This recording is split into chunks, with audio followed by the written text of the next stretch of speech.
Hej, jag heter Marco. Jag dansar nu i Stanska. Kolla vad jag kan göra. Jag gjorde det inte på en studsmatta. Skicka ut det här till Facebook.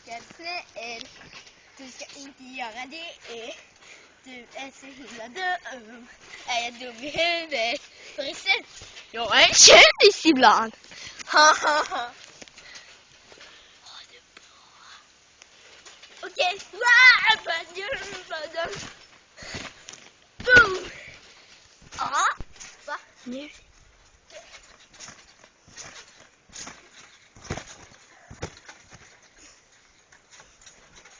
Jag är en kändis, tror jag. Nej, pappa, jag är en kändis. Attans, jag är ingen kändis. Kan du ladda ut det på Facebook?